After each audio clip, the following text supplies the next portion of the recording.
Préparez vos oreilles. Nous sommes au cœur des ateliers de percussion qui ont eu lieu dans les écoles primaires et secondaires avec Diffusion Mordicus. 1, 2, 3, on y va!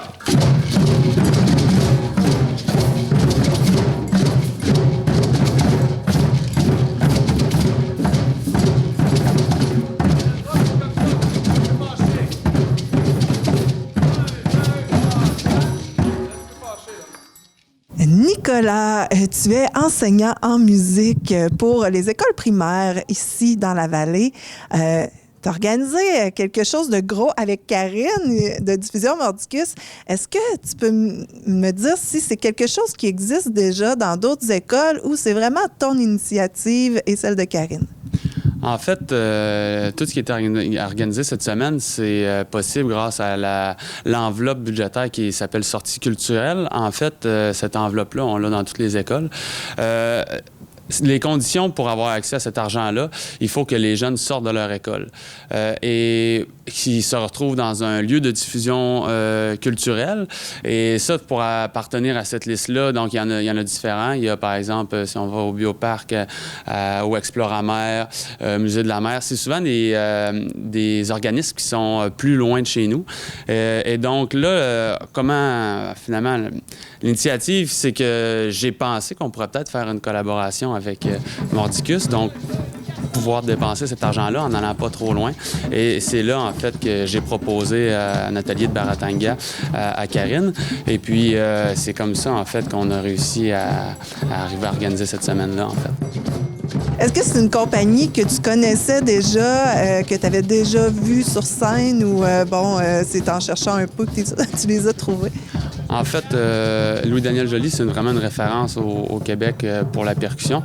Donc, sur le groupe Facebook des enseignants en musique au primaire, je n'ai beaucoup entendu parler. Puis aussi, dans les congrès d'enseignants, c'est vraiment un atelier qui est très populaire. Donc, c'est pour ça que Baratanga a vraiment une bonne réputation. C'est pour ça que j'ai voulu qu'on aille avec cette compagnie-là. Et qu'est-ce que tu penses que ça va avoir comme impact sur les jeunes qui peuvent assister à ces ateliers? Bien, c'est sûr que ça valorise la musique. Moi, dans mon cours, je vais pouvoir faire des retours là-dessus. On les a préparés avec les différentes familles d'instruments, par exemple. Ça valorise la musique, mais aussi ça les fait fréquenter un lieu culturel comme Mordicus. Donc après ça, en ayant été sur la scène, eux, ils connaissent déjà ce lieu-là pour aller voir des spectacles. Ils rencontrent Michel et Karine. Donc ça les fait les habituer finalement à ce lieu-là. Est-ce que c'est une initiative qui va pouvoir se reproduire dans le futur? En fait, cette enveloppe-là, elle va justement dans les prochaines années, il va en avoir aussi. Puis on n'a pas pris tout l'argent de cette enveloppe-là cette année. Donc, au mois de mai, je pense qu'on peut le dire tout de suite, qu'il va y avoir des ateliers de danse africaine qui vont être en lien avec la même compagnie. Et puis, d'autres spectacles aussi cette année qui vont pouvoir avoir lieu avec cette enveloppe-là. Alors, merci beaucoup pour ton dévouement pour les jeunes. Bravo. Merci. Karine, c'est un beau projet qui se fait ici à Diffusion Mordicus. Puis ça a été initié par Nicolas Damour, qui est enseignant en musique dans les écoles primaires. Quand il vous a approché avec ce projet-là, une semaine de temps, occuper la salle Jean Cossette, ça demande beaucoup d'organisation. Comment vous avez accueilli ce projet-là? Bien, nous autres, on était super contents que Nicolas pense à nous pour tenir ces ateliers-là. C'est certain que nous, c'est le fun. Ça nous fait voir les jeunes visitent la salle. Donc, nous, c'est sûr qu'on a embarqué là-dedans à 100%. Donc, c'est ça, c'est d'accueillir les jeunes aussi. Dans le fond, c'est de s'assurer que tout est toujours disposé à accueillir les jeunes. Puis ça demande quand même beaucoup de préparation, puis surtout du temps, je crois. Oui. Bien, en fait, c'est ça, Nicolas, quand il nous a parlé de ça, c'était à la fin de l'année scolaire, l'année dernière, qu'il nous en a glissé un mot pour la première fois. Et on s'est mis rapidement là, sur le dossier. Fait que ça fait plusieurs mois qu'on travaille là-dessus. Donc, moi, mon rôle, c'était un peu de prendre contact avec la compagnie, avec Karine, la directrice là-bas. On a eu des échanges assez colorés Des fois, on était 3 dans les discussions, puis on mettait des couleurs pour se départager, tout ça. Ça a été un beau travail d'équipe de coordonner tout ça. Puis nécessairement, nous, ça prenait une semaine entière que la salle était inoccupée. Donc, il ne devait pas avoir de spectacle cette semaine-là. Ce qui est plutôt rare, je te dirais. Donc, ça a été d'organiser tout ça. Puis, Nicolas a beaucoup travaillé aussi, lui, au niveau de ses écoles, puisque lui, il est déjà sur place, il est sur les lieux. C'est plus évident. Donc, tout ce qui était de coordonner les horaires de tous ces jeunes-là. C'est 7 écoles qui ont participé, c'est 750 élèves. Coordonner les horaires, c'était 50 minutes, top chrono. Coordonner les transports scolaires, ça a été toute qu'une organisation, une coordination. Là. Ça a été un beau travail d'équipe. Mais ça s'est fait, puis ça s'est bien fait. Et on voit les sourires rayonnants sur ces jeunes, mais il y a aussi l'impro qui est revenu en force. Là. Est-ce que tu peux m'en parler un peu là, de quelle ampleur ça prend ici? En fait, depuis le début de l'année scolaire, on tente de remettre un peu l'impro dans l'école. Et jusqu'à présent, on a organisé une fin de semaine entière d'initiation à l'improvisation avec Marc-Antoine Lévesque, qui est un jeune de Saint-Marcellin, 22 ans, c'est jeune, de Saint-Marcellin, qui a fait l'École nationale de l'humour, qui est un improvisateur hors pair depuis plusieurs années.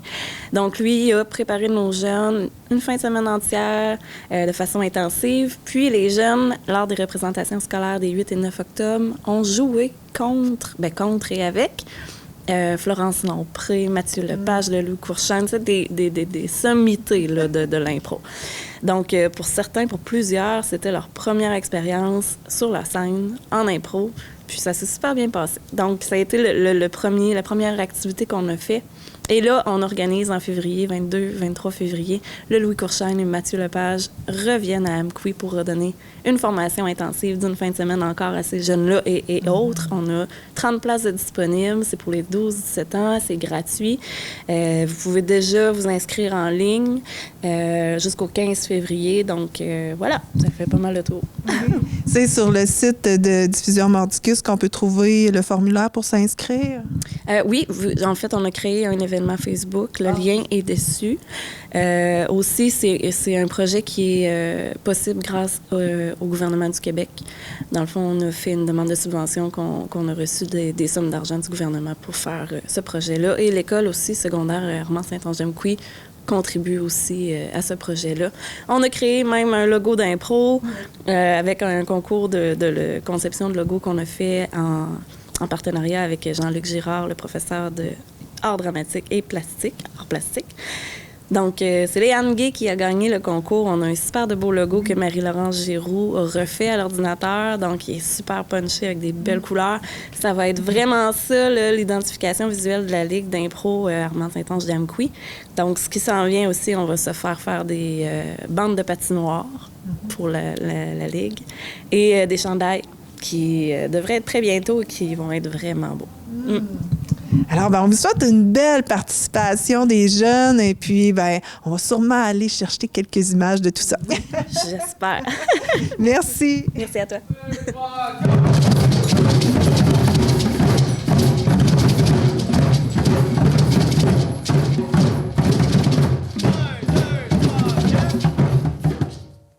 Philippe, on vient de te voir en pleine action avec les jeunes ici à Amqui, mais tu viens pas d'ici. Est-ce que tu peux me parler de ta compagnie? Qui vous êtes exactement? En fait, je suis venu ici avec la compagnie qui s'appelle Baratanga, qui a été fondée par Louis-Daniel Joly, qui a été plusieurs années sur le Cirque du Soleil, peut-être, je crois, une dizaine d'années. Et lorsque Louis-Daniel est revenu du Cirque du Soleil, il a fondé la compagnie Baratanga pour faire des ateliers dans les écoles.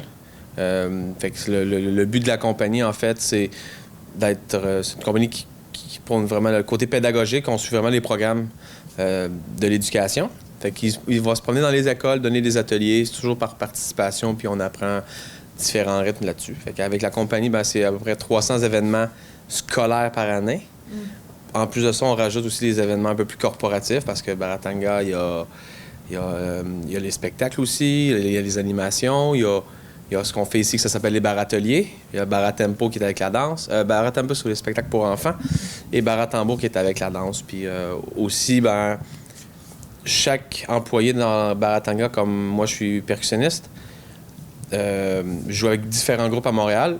Et je fais aussi des événements avec Louis Daniel. On fait beaucoup. En fait, on joue pour le Canadien de Montréal. On fait aussi les animations pendant les matchs.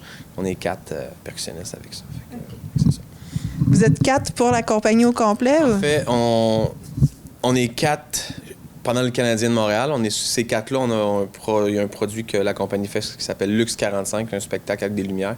Souvent, c'est nous 4. Mais on est peut-être une 15 à 20 percussionnistes dans la compagnie qui dans différentes sphères et on se remplace lorsqu'on peut pas être présent. Fait que c'est ça. Fait que chaque percussionniste a un background différent. Okay. Moi, j'ai étudié la percussion du monde un peu partout. Je suis allé en Afrique, je suis revenu ici. Je fais beaucoup de funk, j'ai joué avec d'autres groupes. Je fais toutes les comédies musicales à Montréal. Je me promène beaucoup. Fait que tout dépend. Tout le monde est un peu... on est présent, on est moins présent, mais c'est ça qui forme aussi la beauté de la compagnie. Les jeunes étaient déjà un peu formés par Nicolas D'Amour en percussion. Est-ce que tu as senti leur vécu? Ben, j'ai senti leur vécu. J'ai plus senti qu'ils ont accès à des cours de musique. Déjà là, ça paraît, parce qu'ils connaissent certains instruments. Malgré, c'est dommage, parce que là, on est en région, mais même en grande ville, il y a des endroits où la musique, dû à un manque de classe ou un manque d'effectifs, s'en va, ce qui est un peu dommage avec tout ça. Mais oui, ça paraissait qu'il avait fait de la musique. Puis Nicolas était là pour encadrer les jeunes et participer lui aussi. Puis ça paraissait. Lui et sa copine Chloé, justement. Les deux, lorsqu'ils étaient présents, ça paraissait quand même beaucoup. Ouais. Alors, merci beaucoup de ton séjour ici. Puis on espère vous revoir éventuellement. Certainement. Merci beaucoup.